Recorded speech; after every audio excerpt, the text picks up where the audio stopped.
दिल्ली में हिंदी चीनी भाई भाई का अपडेटेड वर्जन लॉन्च करने की तैयारी चल रही है। कि आज एक अहम मुलाकात होनी है जिसमें वो प्रधानमंत्री नरेंद्र मोदी के साथ मिलने वाले हैं। वो चाइनीज फॉरेन मिनिस्टर इंडिया आ गए हैं। सुना है कि इंडिया चाइना पार्टनरशिप पे अमेरिका परेशान हो रहा है बहुत ज्यादा कि भाई ये क्या हो रहा है। हो गए जो पाकिस्तान में गवर्नमेंट चलाते हैं वो इस सिलसिले में यकीनन परेशान होंगे, क्योंकि अगर भारत और चाइना की नजदीकियां बढ़ती चली गई तो यकीनन पाकिस्तान को टफ टाइम देखना पड़ सकता है। Just imagine India and China on one page, जहां जहां दिफा की बात होगी, दोनों एक दूसरे से अगर मुआहदे कर लेते हैं तो नाज़रीन इस खित्ते के जो बाकी इलाके, लोग, अवाम, मुल्क हैं, ये किधर जाएंगे और खास तौर पर पाकिस्तान कहां खड़ा होगा। चाइना को अभी रियलाइजेशन हुआ कि यार इतने बड़े नेबर से आप कब तक इन स्टेट ऑफ कॉन्फ्लिक्ट रह सकते हैं, जबकि वहां पे एक और बड़ा कारीगर खड़ा हो रहा है जो चाइना की चूड़ियां कस रहा है और उस कारीगर का नाम है डोनाल्ड ट्रंप। 12 साल वायदा जो चीन और भारत के माबैन था उसे दोबारा जिंदा करने की बात की जा रही है। या आप ये कह सकते हैं कि चीन ने भारत को चुन लिया है। चाइना जो है वो भारत के नजदीक हो जाएगा तो हो सकता है कि फिर हमें वो अमेरिका की तरफ जाता देख के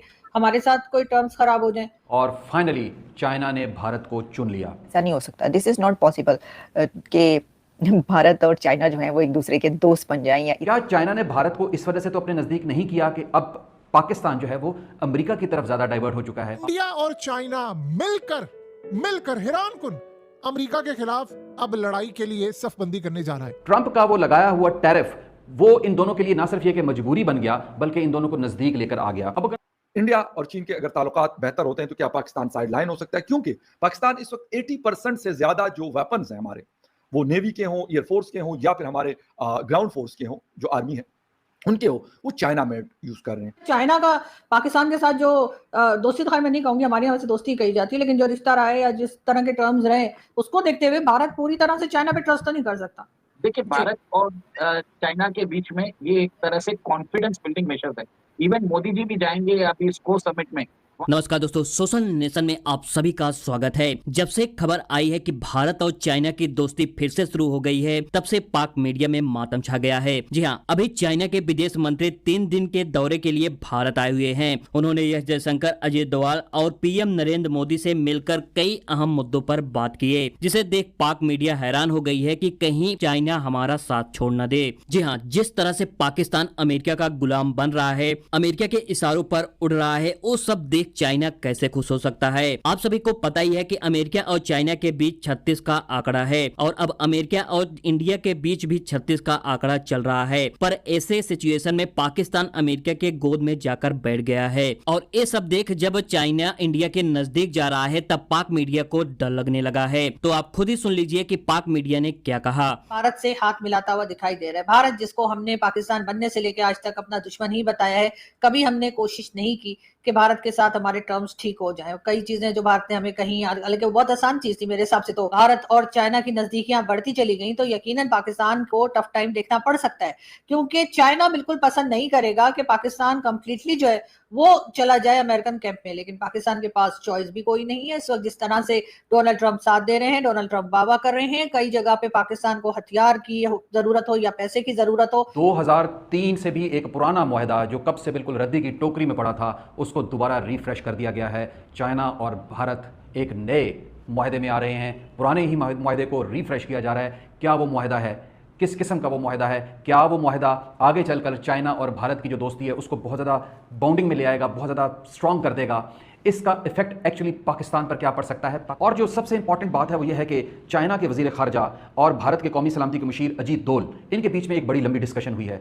अब नाजरीन, जहां पे अजीत दोल का नाम आ जाए तो वो सिर्फ तिजारत की बातचीत नहीं होती है, बात कहीं और तक चली जाती है। अब चाइना को अपना माल बेचने के लिए एक बहुत बड़ी मंडी चाहिए थी जो कि उसको भारत की सूरत में नजर आई, जबकि भारत को एक ऐसी जगह चाहिए थी जहां से वो खाम माल बहुत सस्ता मंगा सके अपनी सनतों के लिए, अपनी फैक्ट्रीज के लिए, और वो उसको चाइना के अलावा इस खित्ते में और कोई नजर नहीं आ रहा था। लिहाजा ट्रंप का वो लगाया हुआ टैरिफ वो इन दोनों के लिए ना सिर्फ ये कि मजबूरी बन गया बल्कि इन दोनों को नजदीक लेकर आ गया। पाकिस्तान जो है वो अपने सफारती ताल्लुकात को, अपनी सफारती गेम को कोशिश कर रहा है अच्छा खेलने की, लेकिन ये पॉसिबल नहीं है कि आप 2 हाथों से 4 या 5 ममालिक को कोशिश करें गिरफ्त में लेने की। आखिर 2 ही हाथ हैं तो 2 ही लोगों के साथ चलना है, लेकिन आपने हर मुल्क के साथ कोशिश की कि हमारे टर्म्स एंड रिलेशंस अच्छे रहें, विच इज़ नॉट पॉसिबल। और यही बात है कि जो आपने अमेरिका के साथ अचानक मोहब्बत की जो पींगें बनाई हैं और जिस तरीके से आपने उसको ऑयल, गैस और बाकी मादी ज़खायर के जो बड़े बड़े प्रोजेक्ट्स हैं वो अगर आपने अमेरिका को दिए हैं तो लाजिम बात है चाइना ने उस पर नाराज़गी का इजहार करना था। और यही वो बात है कि चाइना ने आपको थोड़ा सा एक इंडिकेटर दिया है कि ठीक है, आप अमेरिका की तरफ जाते हैं, आप ज़रूर जाएं, फिर भारत को हम अपने सीने से लगा लेते हैं। मेरे हिसाब किताब में ये एक बिल्कुल नए स्ट्रैटेजिक सफ़र का आगाज़ है जो भारत और चाइना के बीच में होगा, और आगे चलकर ये किस शेप में जाके कन्वर्ट होता है ये आने वाला वक्त बताएगा। भारत है वो इतना बड़ा कंट्री बन चुका है, इतनी बड़ी ताकत क्या बन चुका है कि उसके जो प्राइम मिनिस्टर है उन्होंने जब चाइना जाना है अभी कुछ दिन में, तो उससे पहले ही वहां पर जो है वो चाइनीज डिप्लोमेट्स और वहां की चाइनीज अथॉरिटीज पहुंचना शुरू हो गई हैं।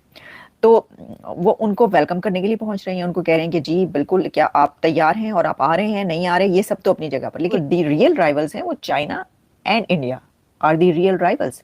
अब वो भी एक दूसरे के साथ हाई लेवल एक्सचेंज कर रहे हैं, और उनके जो वैंग जी हैं वो पहुंचे हुए हैं इंडिया 3 डेज ट्रिप पे। 3 दिन का ट्रिप है उनका, कुछ छोटा मोटा ट्रिप नहीं है। कल उन्होंने उनके प्राइम मिनिस्टर से भी मिलना है। और फिर वो क्या कह रहे हैं, प्रॉपरली हैंडल डिफरेंसेस, मतलब चाइना और भारत प्रॉपरली हैंडल डिफरेंसेस कर सकता है, और इसके ऊपर बात भी कर सकता है कि how to tackle differences properly. लेकिन पाकिस्तान और इंडिया इसके ऊपर बात नहीं कर सकता। This is unbelievable.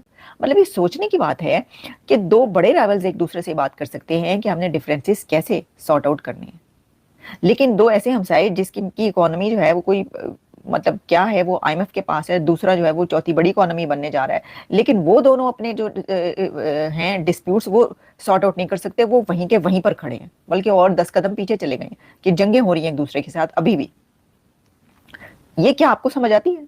मैं आपकी जानकारी के लिए बता दूं कि चीन के विदेश मंत्री वांग यी सोमवार को भारत आए। वांग यी ने भारत के विदेश मंत्री एस जयशंकर से मुलाकात की। अब वह मंगलवार यानी कि आज प्रधानमंत्री नरेंद्र मोदी से मुलाकात करेंगे। साथ ही उनकी एक मीटिंग सुरक्षा सलाहकार अजीत डोभाल से भी हुई। वहीं वांग यी ऐसे समय में भारत आए हुए हैं जब टैरिफ की वजह से भारत का अमेरिका के साथ तनाव जारी है। ऐसे में सवाल है कि क्या वांग यी सुलह का संदेश लेकर भारत आए हैं या फिर माजरा कुछ और है। मैं आपकी जानकारी के लिए बता दूं कि साल 2024 में दोनों देशों के नेताओं की कजान में मुलाकात के बाद किसी चीन के अधिकारी की यह पहली मुलाकात है। वांग यी के साथ मीटिंग में जयशंकर ने कहा कि दोनों देशों के बीच मतभेद विवाद नहीं बनने चाहिए। एस जयशंकर ने इस दौरान कहा कि यह मीटिंग हमें एक ऐसा मौका देती है कि हम अपने द्विपक्षीय संबंधों की समीक्षा कर सकें। साथ ही यह सही समय है कि जब हम ग्लोबल स्थिति पर चर्चा करने के साथ ही आपसी हितों से जुड़े कुछ मसलों पर भी बातचीत कर सके। एस जयशंकर ने वांग यी के सामने कहा कि दोनों देशों के रिश्ते का एक कठिन दौर देखा है, लेकिन अब समय है कि अब आगे बढ़ा जाए।